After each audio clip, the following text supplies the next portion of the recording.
Bible ఆధునిక శాస్త్రాలను అధిగమించినదని నిరూపిస్తూ క్రీస్తును, బైబిల్ను తప్పుడుగా మాట్లాడుతున్న వారిని సవాల్ చేసి, వాదించి, ఓడించి, ప్రపంచ మేధావులారా ఖబర్దార్ అంటూ సింహగర్జన చేస్తున్న జయశాలి, జయశాలి, జయశాలి.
ప్రియమైన దేవుని పిల్లలారా, నా పట్ల హృదయంలో ఉన్న పిల్లలు చూపించిన ప్రేమకు మీ అందరి ఆశిస్తులు,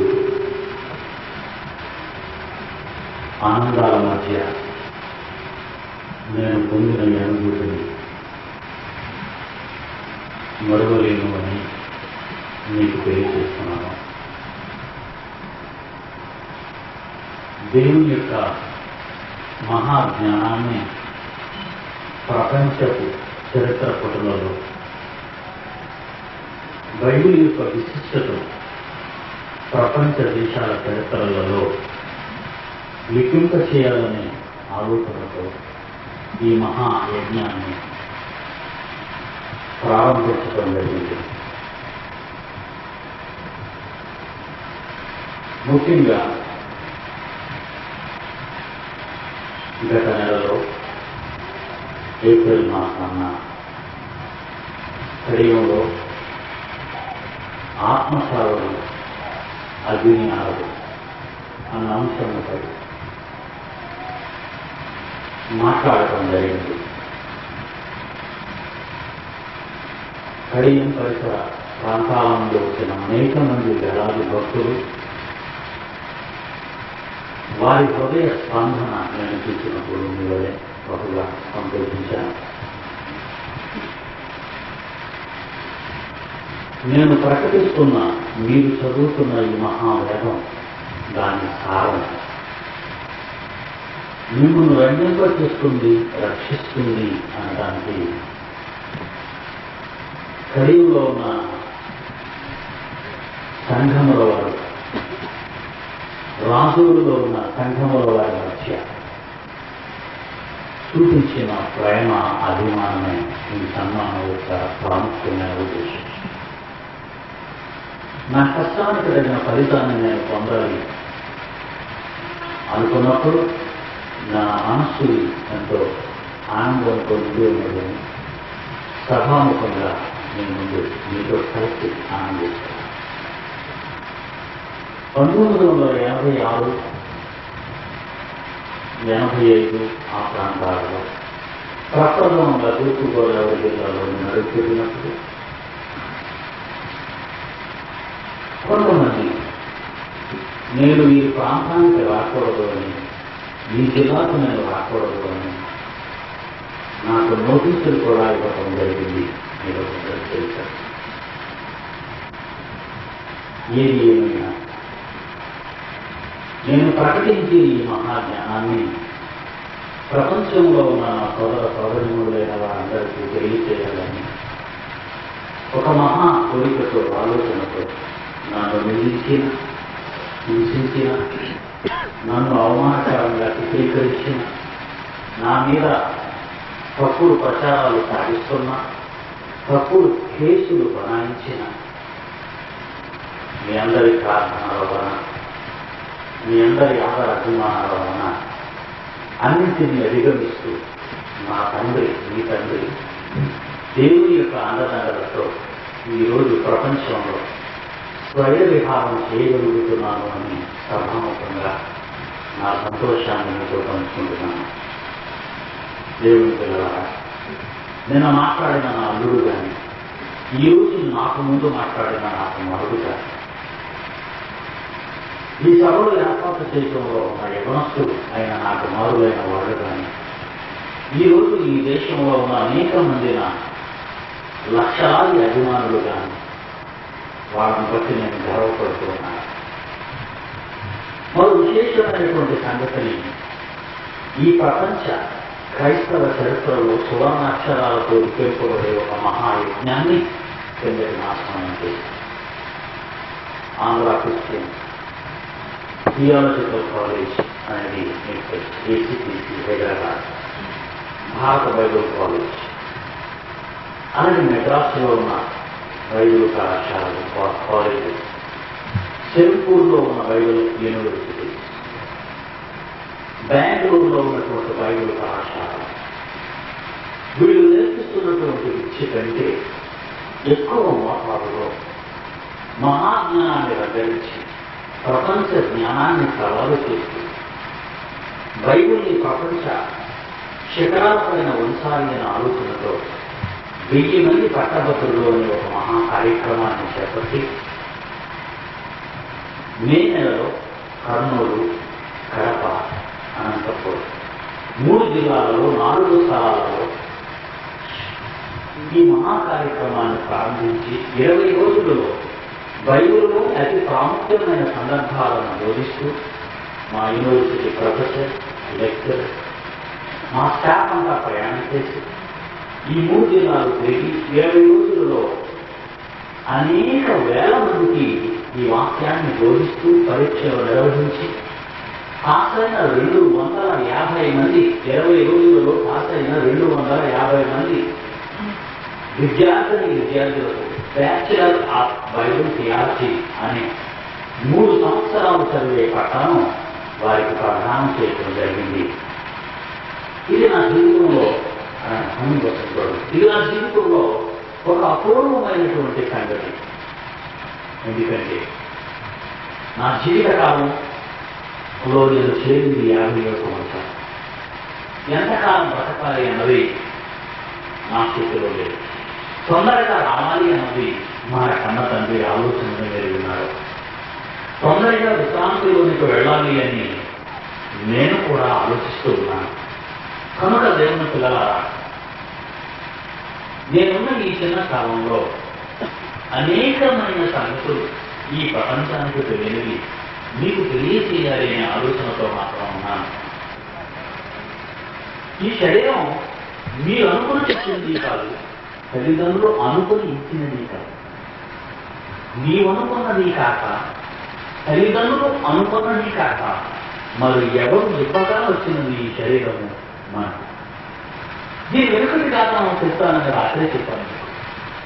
ఈ శరీరం కావాలి, ఈ శరీరంలో నువ్వు ఉండాలి అనే ఒక నిర్ణయాన్ని దేవుడు తీసుకొని ఎంత కాలమైందో ఒకసారి మీ బైబిల్ నుంచి చూడండి. మీకు ఈ శరీరం కావాలని, మీరు ఈ శరీరాలలో ఉండాలి అని 20వ శతాబ్దంలో మీరు బ్రతకాలి ఈ తూర్పు గోదావరిలో అని, లేక ఈ ప్రపంచంలో ఉన్న మానవాళి వారి వారి శరీరాలలో ఉండాలనుకునే ఈ నిర్ణయాన్ని, లేక మీరు కావాలనుకునే దేవుని నిర్ణయాన్ని ఎంత కాలం క్రితం ఆయన తీసుకున్నాడు అనేది కానీ మీరు ఆలోచిస్తే మీరు ఆశ్చర్యపోతారు. ఎందుకంటే ఈ ప్రపంచం పుట్టి, ఈ ప్రకృతి, ఈ జగత్తు, పంచభూతాలు అంటున్నామా, ఈ ప్రకృతి పుట్టి 1800 కోట్ల సంవత్సరాలు అని రాష్ట్రం మీరు ఉన్నారు. సైన్స్ చెబుతుంది, శాస్త్రం చెబుతుంది. బైబిల్లో మాత్రం అది ఎందుకు దేవుడు భూమి ఆకాశమును సృజించను అన్నాడే తప్ప ఎప్పుడు పుట్టింది అన్నది మాత్రం బైబిల్ చెప్పలేదు. కానీ శాస్త్రానికి తనకున్న పరిజ్ఞానాన్ని బట్టి, చిన్న జ్ఞానాన్ని బట్టి ఈ ప్రకృతి పుట్టి 1800 కోట్ల సంవత్సరాలు అయినదని వారి అభిప్రాయం. ఓకే, 1800 కోట్ల సంవత్సరాలు ఈ సృష్టికే వయస్సుంటే నీ వయస్సు ఎంతో ఒక్కసారి బైబిల్ చూడు.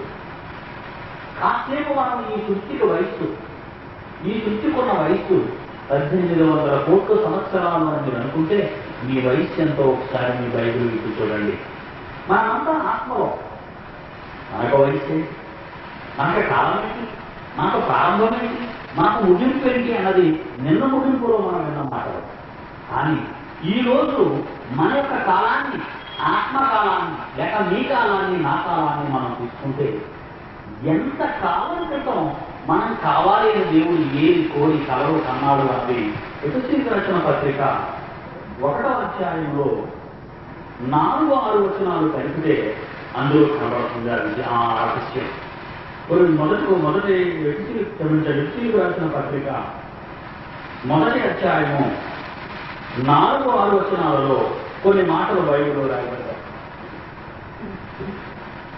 ఎట్లనగా తన ప్రియుని ఎందుకు ఉచితంగా మనకు అనుగ్రహించిన తన కృపామహిమకు కీర్తి కలుగునట్లు తన చిత్త ప్రకారమైన దయా సంకల్పం చొప్పున యేసుక్రీస్తు ద్వారా తనకు కుమారుడనగా స్వీకరించుటకై మనలను ఇక్కడ కూర్చున్న మిమ్మల్ని కూడా మనలను ముందుగా అంటే 2 సంవత్సరాలు ఉందా, 2 రోజులు ఉందా, 2 ఏళ్ళు ఇన్ని ఎంత ముందు తెలుసుకున్నాడు. ఎందుకంటే నాకు అర్థమవుతున్నాను.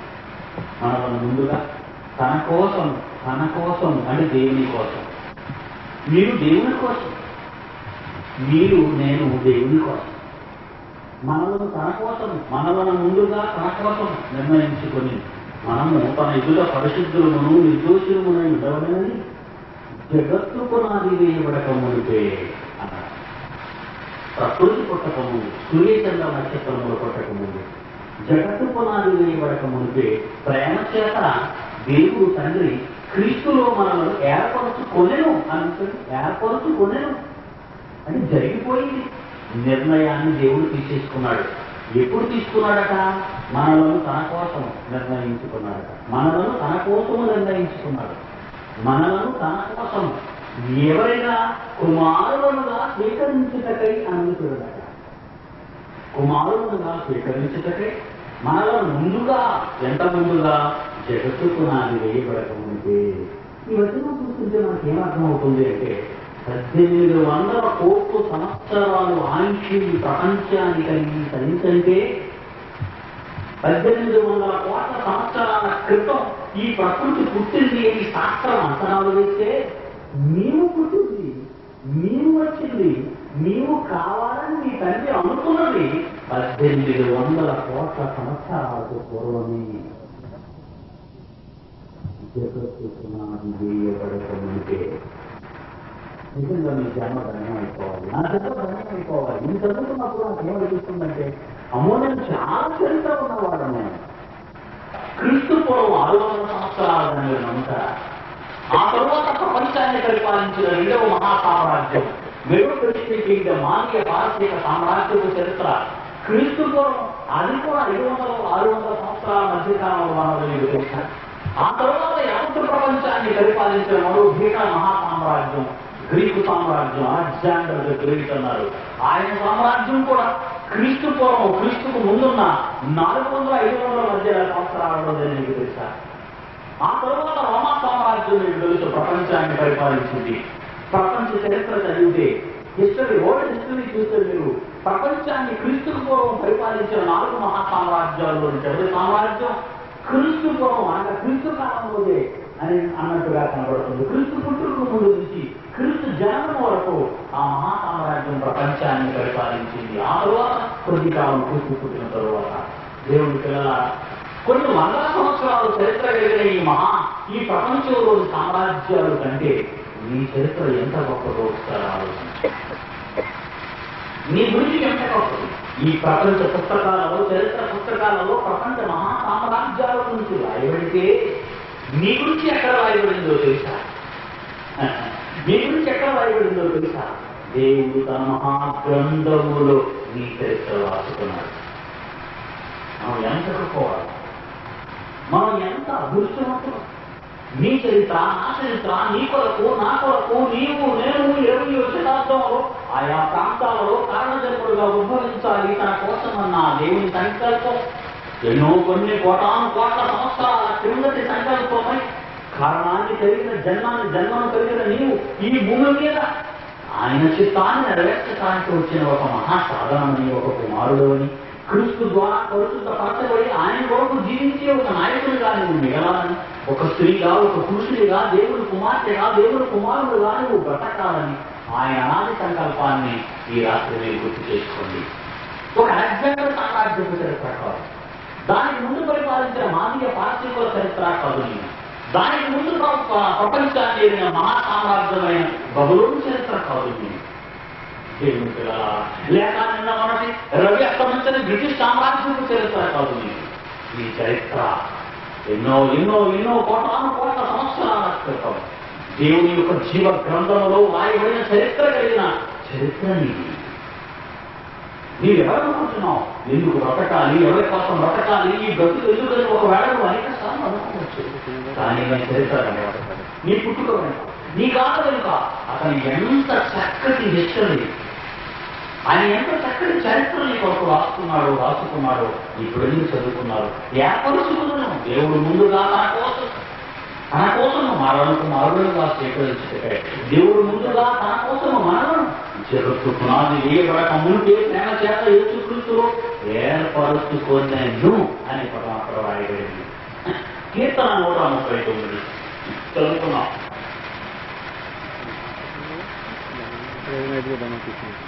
కీర్తన 139వ అధ్యాయం 16వ వచనంలో చూడండి. 16వ వచనంలో,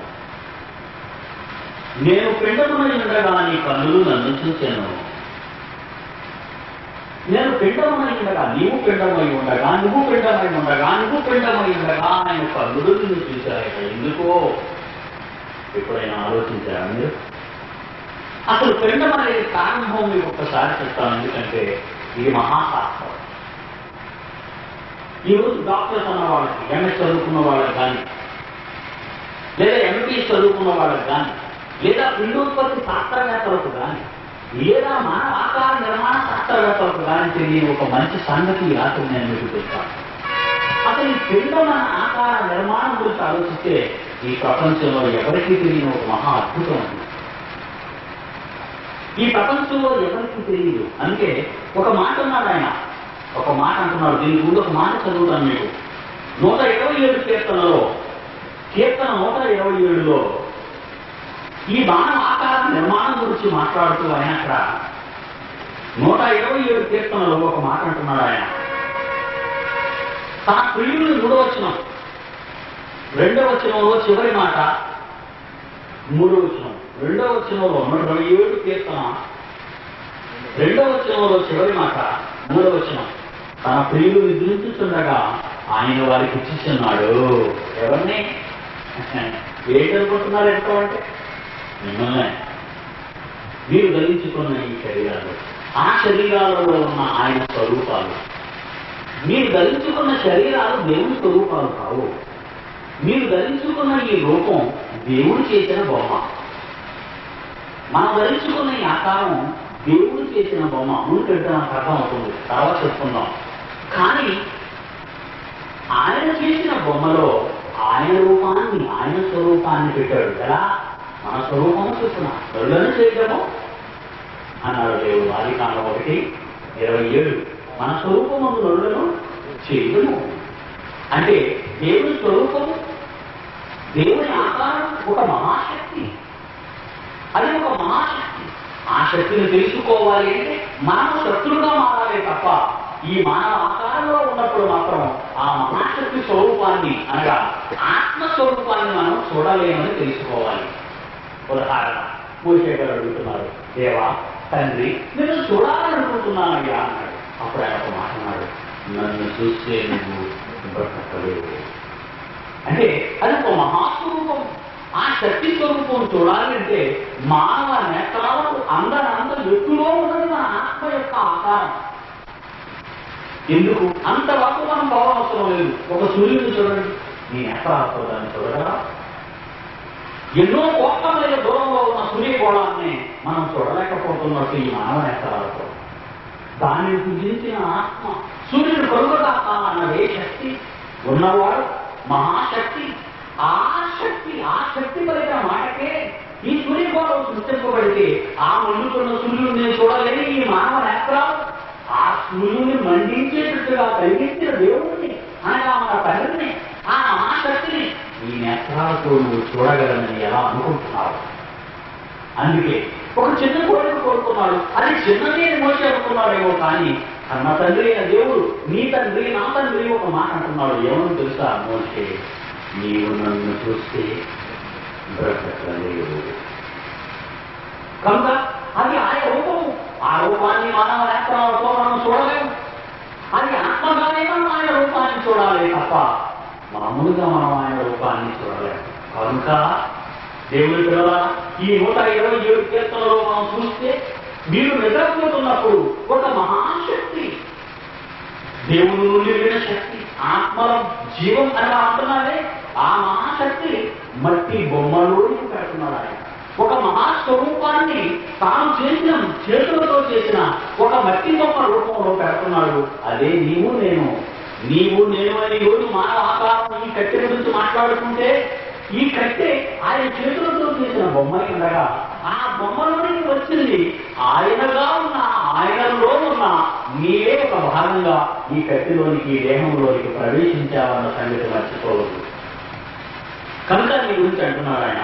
ఏమంటున్నాడు తెలుసండి? తన ప్రియుడిని గురించుచుండగా అన్నాడు. తన ప్రియుడిని గురించుచుండగా ఆయన వారికి ఇచ్చిస్తున్నాడు. ఏంటంటే ఏమిస్తున్నాడు ఆయన? ఇస్తున్నాడు. కింద అన్నాడు చూడండి, కుమారుడు యెహోవా అనుగ్రహించు స్వాస్థ్యము. ఇంతకీ నీ పిల్లలు ఎప్పుడు ఇచ్చాడు? నువ్వు నిద్రపోతున్నప్పుడు. గర్భఫలము ఆయన ఇచ్చు బహుమానమే. నీ కడుపు పండుతుందంటే కారణం, నీ కడుపు పండుతుంది అంటున్నావు. ఎలా పండింది? ఎవరు పండించారు? భర్త పండించాడు అనుకుంటున్నావా? లేక భార్య పండిస్తుంది అనుకుంటున్నావా? ఒకవేళ అవును అలా అనుకుంటే నీకు పుట్టిన బిడ్డలు నేను ఇచ్చే బహుమానాన్ని ఆయన ఎందుకు కావాలి? లేదా ఒక డాక్టర్ నీ కడుపు పండించగలరా? లేక శాస్త్రం నీ కడుపు పండించగలరా? లేక వాళ్ళు ఇచ్చే మందులు ఏమైనా నీ కడుపును పండించగలవా? నా కుమార్తె వివాహం చేసి 9 ఏళ్ళు అయిందని చెప్పాను ఉదయమే, కానీ ఇంతవరకు ఆయన కడుపు పండలేదు. కారణం ఎంతో మంది పెద్ద డాక్టర్లు చూశారు, మేమేం చేయలేమండి, అదంతా దేవుని దయ అంటున్నారు. ఏం చేద్దాం మరి? కనుక బైబిల్ ఎంత గొప్పగా ఆలోచించండి. గర్భఫలము ఆయన ఇచ్చు బహుమానం, కుమారుడు యెహోవా ఇచ్చు స్వాస్థ్యము. దేవాన్ని దేవుడు అనుగ్రహించే స్వాస్థ్యమే మీ పిల్లలు. ఈ పిల్లలు మీకు ఎప్పుడు ఇచ్చాడు దేవుడు? ఏం చెప్తున్నాడు? రెండవ వచ్చిన మాట, తన ప్రియుడిని గురించుచుండగా ఆయన వారికి ఇచ్చిన్నాడు. ఎప్పుడు ఇచ్చాడో నువ్వు నిద్రపోయావు, నీకు తెలియదు. అవునా? మీరు నిద్రపోతున్నారు. మనం మొదటి వివాహం చేసిన గంటనే వారు మొదటి రాత్రికి ఒక గదిలోకి పంపుతాం.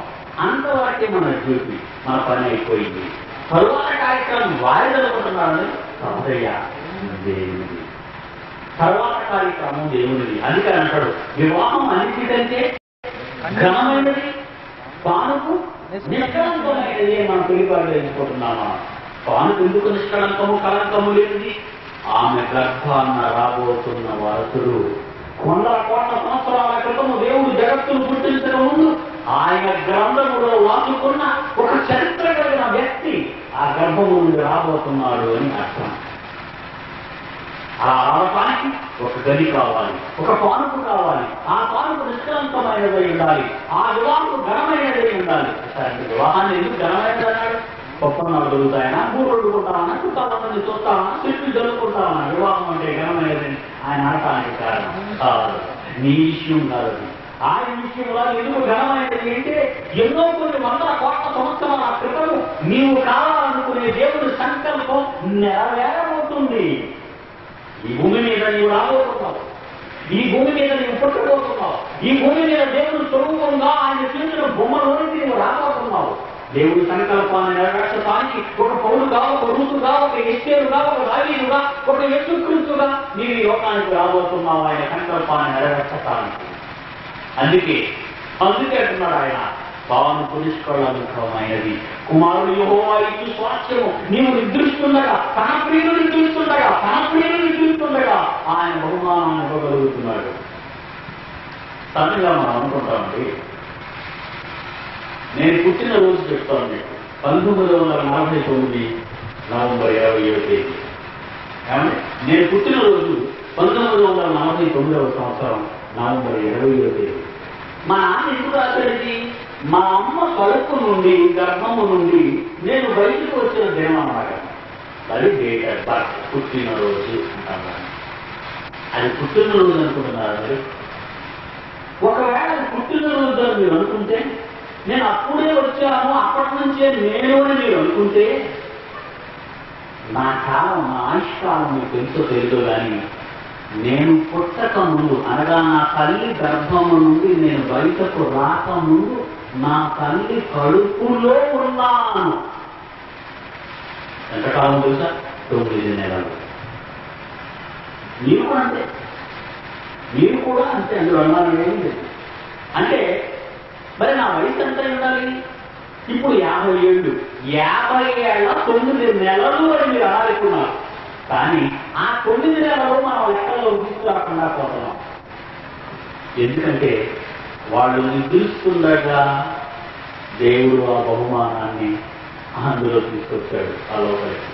ఇకపోతే ఇక్కడ విశేషమైనటువంటి సంగతి, రహస్యం మన పుట్టుకలో దాగి ఉంది.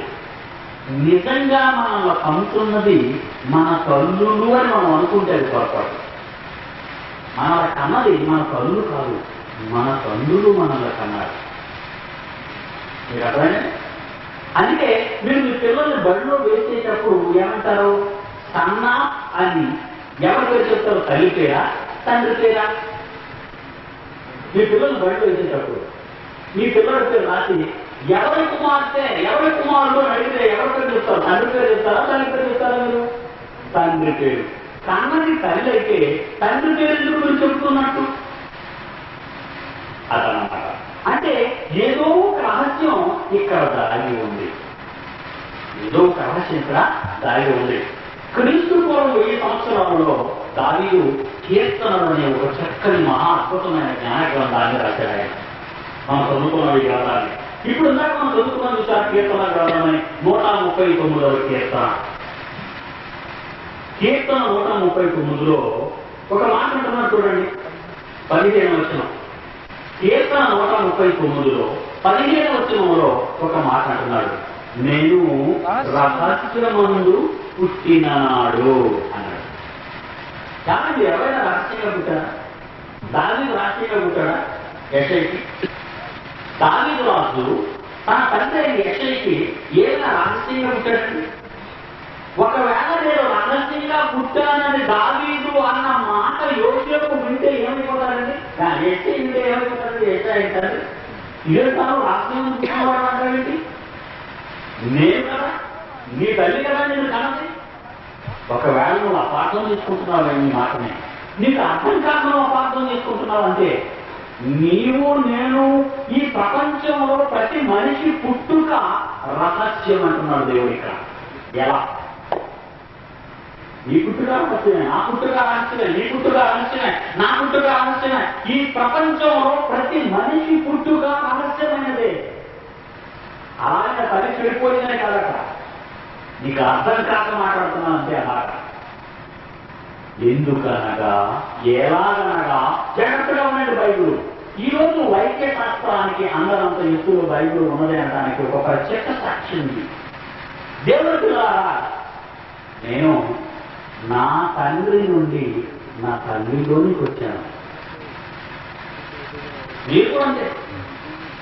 మీరు ఎవరి కుమార్తెలు అంటారు? మీరు నేను పలానా రూతమ్మ గారి కుమార్తె అన్నాను.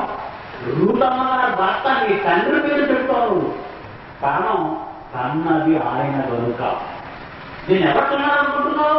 అమ్మ కాదు, అమ్మ కన్నది రెండోసారి, నాన్న కన్నది మొదటిసారి. మిమ్మల్ని కన్నది తండ్రి. తండ్రి ఎప్పుడు కన్నాడో తెలుసా? అమ్మతో కలిసిన నాడు.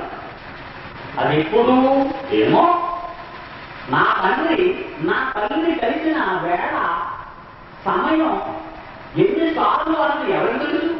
ఏసారి నేను నా తండ్రి నుండి తల్లిలోనికి వెళ్ళాను అన్నది ఈ ప్రపంచంలో ఈ వైద్య శాస్త్రానికి తెలియనంత ఎత్తులో ఉన్నది. నీవు నేను మనందరం కూడా మన తండ్రి నుండి మన తల్లిలోనికి వచ్చాం మనం. అంతేగాని తల్లిలో ఉండి వచ్చిన వాళ్ళం కాదు. మనం ముందు వచ్చింది మన తండ్రి నుండి విడిపోయాం. మన తండ్రి నుండి తల్లిలోనికి వస్తే తల్లిలోని ఆకారాన్ని సిద్ధపడతాడంటే ఆ ఆకారంతో మనం బయటకు వచ్చింది. మన డేట్ ఆఫ్ బర్త్ మనం రాసుకుంటున్నాం కనబడింది కనుక. కానీ మనం మన తండ్రిలోంచి తల్లిలోనికి వచ్చినటువంటి ఆ వేళ, ఆ సమయం ఈ ప్రపంచంలో ఏ మానవుడికి తెలియదు. అందుకే అంటున్నాడు చూడండి ఈ 15వ వచనంలో, నేను రహస్యమందు పుట్టిన నాడు. నీవు నేను రహస్యంగా పుట్టాం. ఒక విషయం మీకు చెప్తాను. తల్లికి కూడా, నా తల్లికి కూడా నేను కడుపులోకి ఎప్పుడు ఇచ్చాను అన్న సంగతి, అంటే ఆమె అండంలో ఆమెలోకి పిండముగా మారిన ఆ వేళ ఆమెకి కూడా తెలియదు. తల్లికి ఎప్పుడు తెలుస్తుంది? సహజంగా తల్లికి ఎప్పుడు తెలుస్తుందో ఆలోచించండి. ప్రతి నెల జరగవలసిన ఋతు కార్యక్రమం జరగకపోతే ఎక్కడ మీరు ప్రతి నెల జరగవలసిన ఋతు కార్యక్రమం జరగకపోతే ఆ నెల ఆగిపోయే వెంటనే భర్తతో చెబుతుంది, ఏమండి నేను ఈ నెల కాలేదు. ఎప్పుడైతే మాట చెప్పిందో అప్పుడు ఏమనుకుంటాడో దగ్గర తండ్రి, అమ్మయ్య నేను తండ్రిని కాబోతున్నాను అనగా మీరు ఎంతకాలం లోపలికి వచ్చి అప్పటికే నెల అయింది. అప్పటికే నీవు తల్లిలోనికి వచ్చి నెల అయింది. ఈ నెల నువ్వు తల్లిలోనికి వచ్చి నెల అయిన సంగతి తల్లికి ఎప్పుడు తెలిసింది? ఆమె ప్రతి నెల జరగవలసిన కార్యక్రమం జరగలేదు కనుక. అందుకే నీ జన్మ రహస్యం.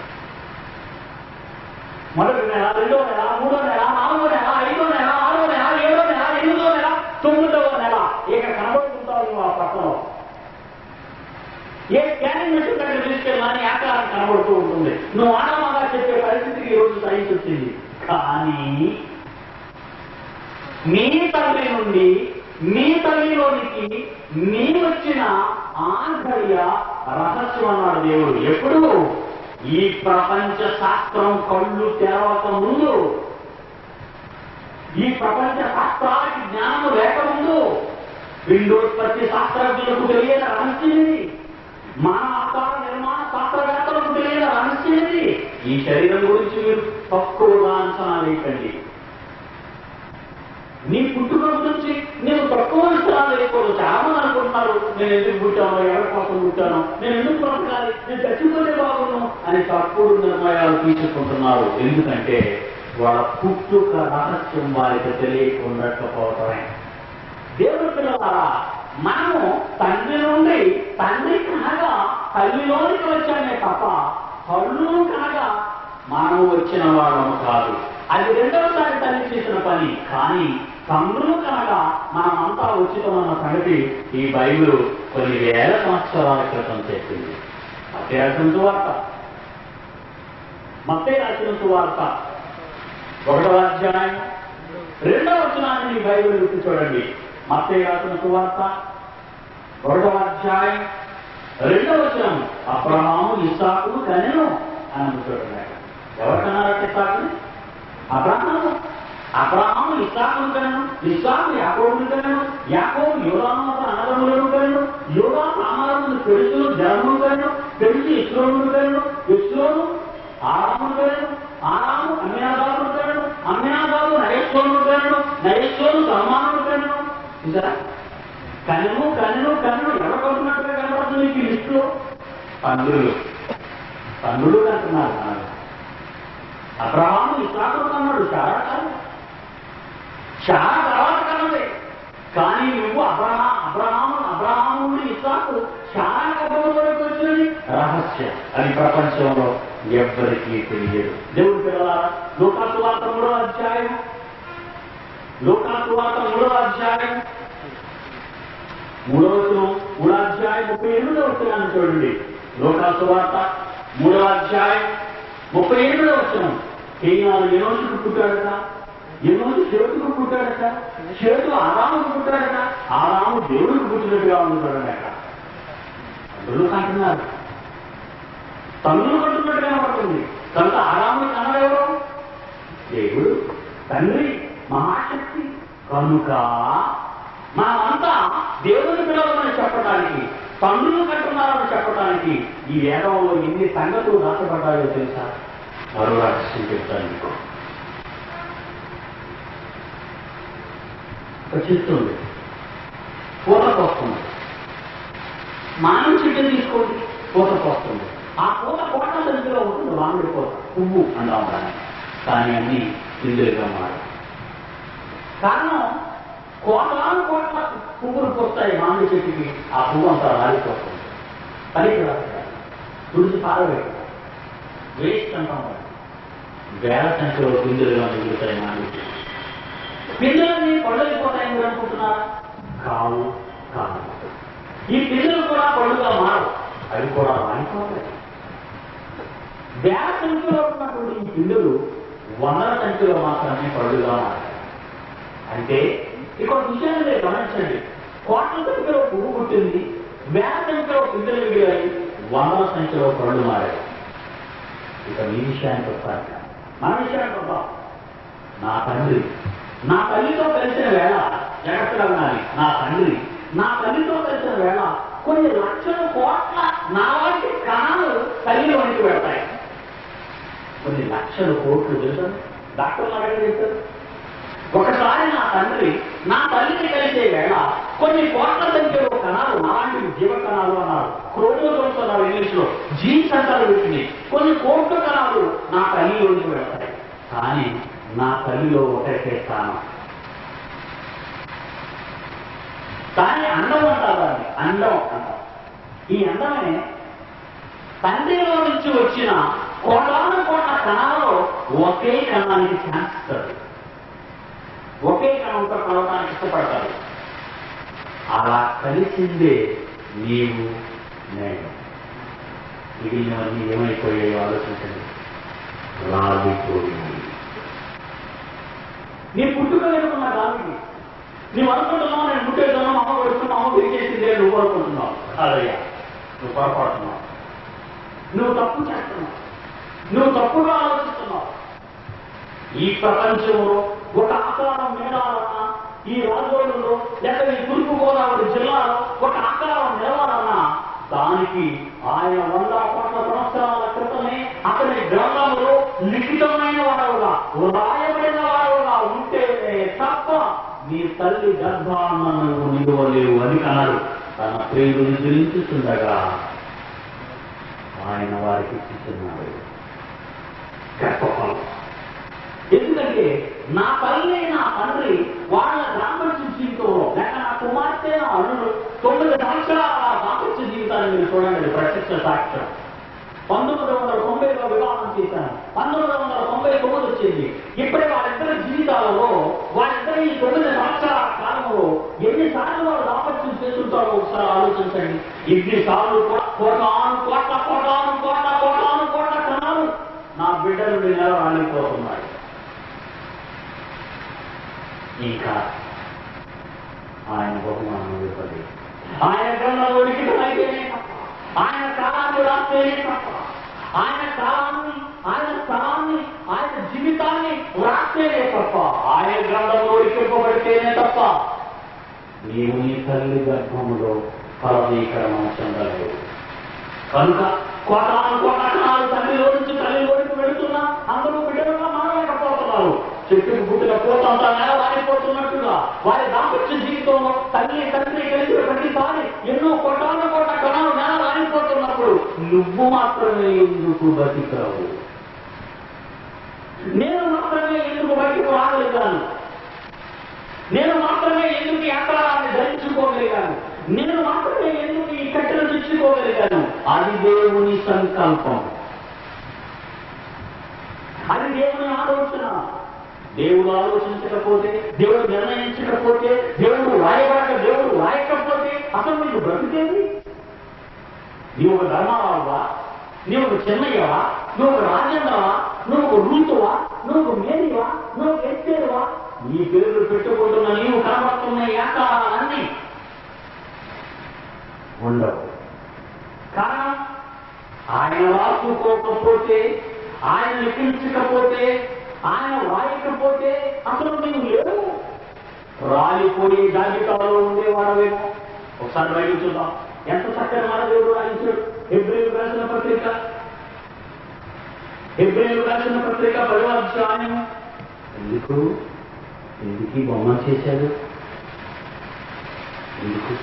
నీ కోసం మాత్రం కాదండి. నీది కాదు, నీ కోసం కాదు, అది ఆయన కోసం. ఎందుకండి నీవు నాకు ఒక శరీరము అమర్చితివి. అప్పుడు నేను గ్రంథపు పుస్తకం నన్ను గూర్చి 100 కోట్ల సంవత్సరాల క్రితం గ్రంథపు చెట్టులో నన్ను గూర్చి వ్రాయబడిన ప్రకారము. ఇప్పుడు స్టోరీ రాసుకుంటాం పుట్టిన తర్వాత మనం చెత్త స్టోరీలని, అంతే కదండి. మన జీవిత చరిత్ర రాసుకుంటాం అప్పుడు గొప్పగా. రాసుకున్న తరువాత, పుట్టిన తరువాత నువ్వు రాసుకున్నది చరిత్ర కాదు తల్లి, కాదు నాయ. నీవు పుట్టక ముందే నీకంటూ ఒక చరిత్ర రాయబడింది. నీవు ఈ భూమి మీద రాకముందే, జగత్తు పుట్టక ముందే, పంచభూతముల నిర్మాణం చేయకముందే నీ కొరకు ఒక చరిత్ర రాసుకున్నాడు దేవుడు. నీవే ఒక చరిత్ర రాశాడు దేవుడు. నీవు పుట్టిన తరువాత ఏమి చేయాలో, ఏ కాలంలో, ఎక్కడ, ఏనాడు, ఎప్పుడు, ఎవరి గర్భాన నీవు రావాలో ఆయన చరిత్ర రాశాడు నీ కోసం. చదవండి ఎంత మంచి మాట, ఎంత మంచి మాట. అప్పుడు నేను 7వ వచనం, 10వ అధ్యాయం 7వ వచనం. అప్పుడు నేను గ్రంథపు చెట్టులో నన్ను గూర్చి వ్రాయబడిన ప్రకారము దేవా నీ చిత్తము నెరవేర్చుటకు ఇదిగో తూర్పు గోదావరికి వచ్చి ఉన్నాను. ఎందుకు వచ్చారు? ఎవరి కోసం వచ్చావు అనుకుంటున్నారు? నీ భార్యను సంతృప్తిపరచాలనా, లేక నీ భర్తను సంతృప్తిపరచాలనా, నీ బిడ్డలను సంతృప్తిపరచాలనా, నీ ఆస్తులను కాపాడుకోవాలనా, నీ అంతస్తులను పెట్టుకోవాలనా? పిచ్చి పట్టింది నీకు. నీ వెనుక చరిత్ర ఒకసారి ఆలోచించు. నీవనుకుంటున్నావు ఏదో పుట్టేసాను భూమి మీద, ఏదో నాకు ఏదో కాలం కలిసి వచ్చింది, నాకు లక్, ఛాన్స్, నాకు స్టార్ బాగోదు అనుకుంటున్నావు. తప్పుడు మాట్లాడి నీ మతానికి ఒక స్టారు, నీకు ఒక లక్, నీకు ఒక ఛాన్స్, అది నీవు అనుకున్న తప్పుడు మాటలు. దేవుడు అనుకోవాలి. నీకు ఏం జరగాలన్నా దేవుడు అనుకోవాలి. దేవుని పిల్లలారా, దేవుని అనుకోకపోతే, నీ తల్లిలోనికి తల్లి నుండి రాకపోతే, ఆ తల్లి నుండి భూమి మీద నీ శరీరంతో రాకపోతే నువ్వు ఏమనుకోగలవు చెప్పు? నీవు పిండముగా ఉన్నప్పుడే రక్తపు గడ్డగానే రాలిపోతే, తల్లి తండ్రి కలుసుకున్న రోజున కోటాను కోట్ల కణాలు ఇలాంటి ఎన్నో నెల రాలిపోయినప్పుడు నువ్వు మాత్రమే వేయగలిగావే. అది ఆయన అనుకున్నాడు కనుక. అది ఆయన అనుకోకపోతే నీకు లక్ ఏంటి, నీకు స్టార్ ఏంటి, నీకు ఛాన్స్ ఏంటి? ఒక్కసారి ఆలోచించు. కారణం మనిషికి భూత కాలంలో ఉన్న జ్ఞానము కానీ, భవిష్యత్తు కాలంలో ఉన్న జ్ఞానము కానీ మనిషికి అనడం లేదు. తన చుట్టూ ఉన్న ఒక కప్ప నూతులో ఉండి ఇదే ఆకాశం అనుకుంటుందేమో, ఇదే మహాసముద్రం అనుకుంటుందేమో. ఒకసారి నువ్వు బయటకు వచ్చి చూస్తే, ఒకసారి నీవు దేవుడి యొక్క మహాగ్రంథంలోకి ప్రవేశించగలిగితే, ఒకసారి నీ మనోనేత్రాలతో దేవుడి జ్ఞానాన్ని చదవగలిగితే, అసలు నువ్వు ఎవరు, ఎక్కడికి వాడావు, ఎందుకు వచ్చావు, ఎందుకు పుట్టావు, ఎందుకు ఈ కట్టెలు ధరించుకున్నావు అన్న సంగతిని ఆలోచిస్తే దీని వెనుక ఎంత గాఢం ఉన్నది. అందుకే ఒక మాట్లాడటానికి కోరుతున్నాడు. కవుల కళాల్లో రాని కదా, జ్ఞానుల జ్ఞానానికి అందని కదా, అభ్యుదయాల అంగడిలో దొరకని కదా, పండితుల పాండిత్యములో లేని కదా, మనదైన నేటి భయంకర గాదే కట్టెలిగించిన కన్నీటి గాదా అన్నదాన్ని. ఈరోజు ప్రపంచంలో ఎవరికి తెలియదు దీని సంగతి. ఎవరో ఆలోచించలేకపోతున్నాడు. ఏ శాస్త్రానికి అందరంత యుక్తిలో ఉన్నది. ఒక మాట చెప్పమంటారా? ప్రపంచంలో ఉన్న శాస్త్రవేత్తలు ఈ పిండానికి సంబంధించిన శాస్త్రవేత్తలు అంటున్నారు. మంచి మాట జాగ్రత్తగా ఎవరంటే కూర్చు సాయం తీసుకుంటాను, అందరూ వెళ్ళిపోతున్నాను, అలాగే లేట్ అయింది. తండ్రిలో నుంచి నీవు తల్లిలోనికి వెళతావే, అప్పుడు నీ ఆకారం అంటే తెలుసా? 7 feet weight ఉన్నప్పుడు, ఈ 7 అడుగులు నీ భార్య విగ్రహం 70 kgs ఉన్నప్పుడు, అప్పుడు నీ రూపం ఏంటో తెలుసు, సూక్ష్మ రూపం అంటారు దీన్ని. అనగా కంటికి కనబడనంత పరమాణు ఆకారంలో ఉంటుంది. చాలా చిన్న ఆకారాన్ని, ఆకారం ఘన పదార్థం కాదు, అంటే ద్రవం నీరు లాంటిది, చిన్న నీరు లాంటి పదార్థం, అదే నీవు. అందులో ఆకారం అన్నది ఒక చిన్ని కంటికి కనబడని ఒక చిన్ని ఆకారం, సూక్ష్మాకారంలో నీ తండ్రిలో నుంచి కోటాను కోట్ల ఆకారాలతో నువ్వు కూడా కలిసి వచ్చేస్తావు తల్లిలోకి. తల్లిలో ఒకే ఒకటి ఉండదు, దాని పేరు అండం అన్నారు. దాన్ని దానిని కలిసింది వచ్చి ఎన్ని కోట్ల కాలాలలో ఈ కంటికి కనబడిన ఈ ఒక్కటి, కంటికి కనబడిన ఆ ఒక్కటితో కలిసింది. ఆ కలిసినదే పిండముగా మారుతుంది. అదే అండము ఫలదీకరణం చెందుతుంది అంటే వైద్యం. అండము ఫలదీకరణం చెందుతుంది అంటే ఒకే కణం కంటికి కనబడనంత ఈ చిన్ని ఆకారం వందలుగా, వేలుగా, లక్షలుగా మారిపోతాయి కణాలుగా. అలా మారిపోయినది బిస్కెట్ రంగులో చిన్ని ముద్ద ప్రారంభం అవుతుంది. ఆ ముద్ద పెరిగి పెరిగి పెరిగి పెరిగి పెరిగి పెరిగి పెరిగి అంత ముద్దగా మారుతుంది తల్లి కడుపులో.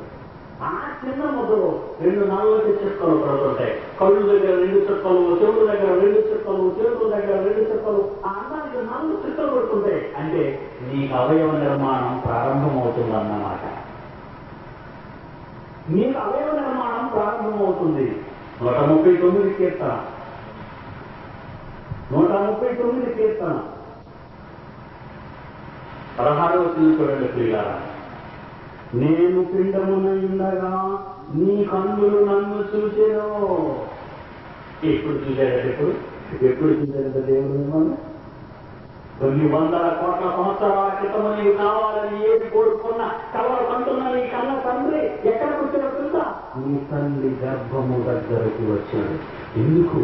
నిన్ను కాపాడడానికి. నీవు పొరపాటు వలనైనా నువ్వు రాలిపోతావేమో అని, నీ తల్లి వలన కానీ నీ తండ్రి వలన కానీ ఎలాంటి పొరపాటు జరిగినా పిండము దెబ్బతి రక్తపు గడ్డగా జారిపోతావని, నిన్ను కాపాడుకోవాలని కోటాను కోట్ల సంవత్సరాల క్రితం గంధములు రాలుతున్న లిఖితపూర్వకమైన నీ చరిత్ర ఈ ప్రపంచం మీద నిలదొక్కుకోవాలని, ఆ చరిత్రలోని ఆయన చిత్తాన్ని నెరవేర్చడానికి పుట్టాలని, నీ పిండముగా ఉన్నప్పుడే ఆయన కన్నులు నిన్ను చూశాయి. ఎంత గొప్ప ప్రేమ ఆయన! ఎంత చక్కగా కాపాడుకుంటున్నారు ఆయన నిన్ను నన్ను.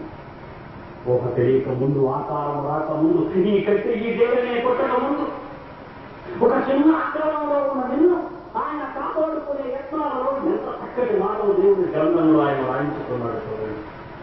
నేను పిండమున ఉండగా నీ కన్నులు నన్ను చూశాను.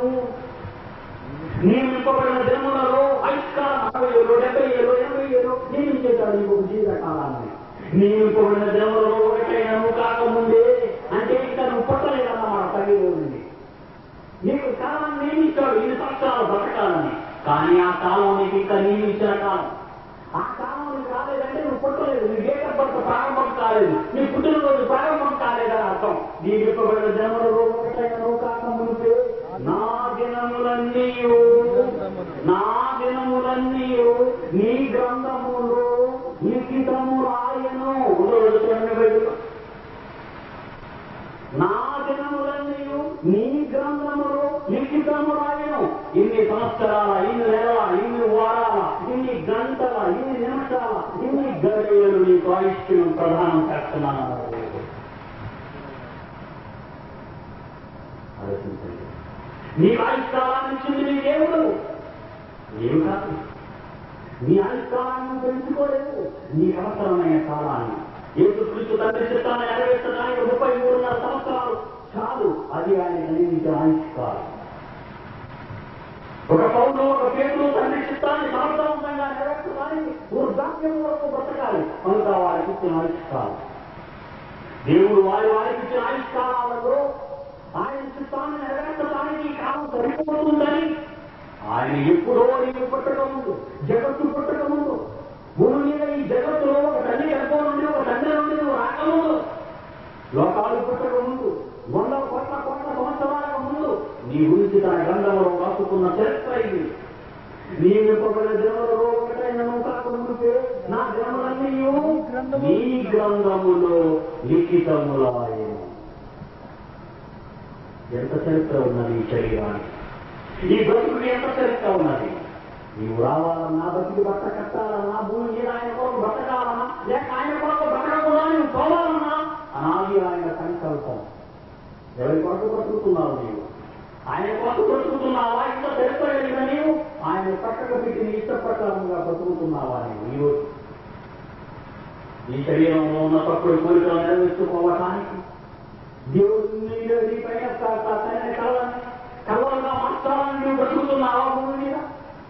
నీ చేతులు, నీ కాళ్ళు, నీ అవయవాలు ప్రతి భాగాన్ని ఆయన కాపాడుతూ తల్లి గర్భం నుండి నేను రాలిపోకుండా కాపాడలే.